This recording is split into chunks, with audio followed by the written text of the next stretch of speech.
Don't worry. Thank you very much. Thank you very much and good afternoon. It's a real pleasure to be here with President Macron, a firm friend to me personally and a firm ally to the United Kingdom. We first met in the Elysee, I think about 2 years ago, before I came into office when I was leader of the opposition. And it was clear to me then that we had a shared sense of the dangerous times that we're living through and of our responsibility to step up and to lead.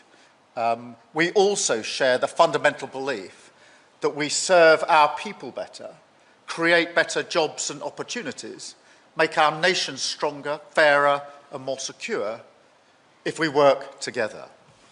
And the state visit has been a celebration of this relationship, our unique bonds of history and of culture.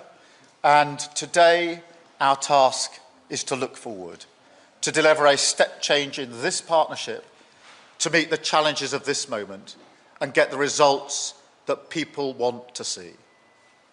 Starting first with tackling illegal migration. Now, this is a global crisis. And it's a European crisis, but it is also very acutely a crisis for our two nations, a crisis of law, security, humanity and fairness. We face a sprawling, multi-billion-pound enterprise run by organised criminal gangs, leading hundreds of people to their death in the Channel. So we're determined together to end this vile trade.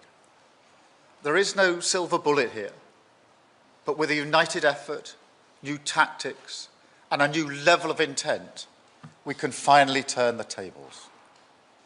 So I'm pleased to announce our agreement today on a groundbreaking returns pilot. For the very first time, migrants arriving via small boat will be detained and returned to France in short order. In exchange for every return, a different individual will be allowed to come here via a safe route, controlled and legal, subject to strict security checks and only open to those who have not tried to enter the UK illegally. This will show others trying to make the same journey that it will be in vain, and the jobs they've been promised in the UK will no longer exist because of the nationwide crackdown we're delivering on illegal working, which is on a completely unprecedented scale. The President and I have agreed that this pilot will be implemented in coming weeks. Now, I know some people will still ask, why should we take anyone in? So let me address that directly. We accept genuine asylum seekers, because it is right that we offer a haven to those in most dire need. But there's also something else here, something more practical, which is that we simply cannot solve a challenge like stopping the boats by acting alone and telling our allies that we won't play ball. That is why today's agreement is so important, because we will solve this, like so many of our problems, by working together. Just look at the steps the French government is planning, subject to their ongoing maritime review, to allow their officers to intervene in shallow waters and prevent more boats from launching. That is a big step, and I want to thank the President for driving it through. So this is our plan together, hard-headed, aggressive action on all fronts, to break the gang's business model, secure our borders, and show that by attempting to reach the UK by small boat will only end in failure, detention and return. Second, we've also made real progress today on boosting jobs and growth, building on our new agreement with the EU. We're ambitious for what we can do together as G7 economies, close trading partners and leaders in areas that will dominate in years to come. Together, our countries account for over half of European spending on research and technology. So we've gone further today, collaborating on satellite connectivity, bringing together our leading supercomputers to seize the opportunities created by AI and bringing down barriers to trade and investment in strategic sectors. Just this week, we've welcomed EDF's major investment in Sizewell C, which will create thousands of jobs, boost our energy security, and protect bill payers for years to come.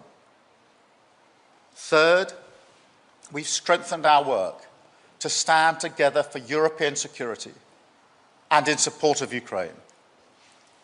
Because I'm clear, the security of the British people starts in Ukraine. We have just co-chaired a meeting of the Coalition of the Willing, including representatives from the United States for the first time.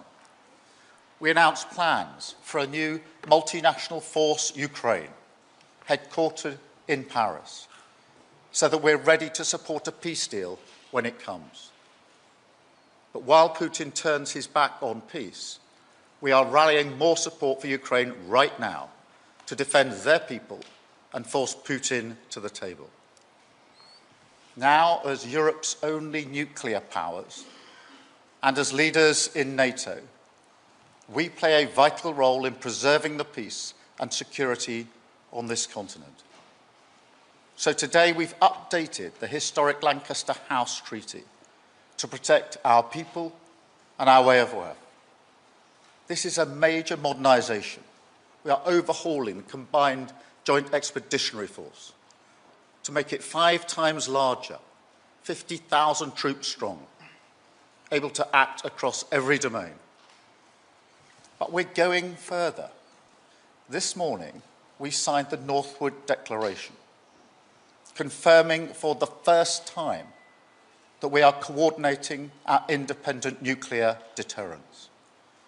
From today, our adversaries will know that any extreme threat to this continent would prompt a response from our 2 nations. There is no greater demonstration of the importance of this relationship. And while we stand together for our collective defence, we must also deliver a defence dividend for working people. So we've agreed a deeper industrial partnership today to bring our defence industries closer than ever before. We're not just talking about stepping up. On defence, jobs and growth, we're delivering it. Previous governments tried and failed to secure results like this.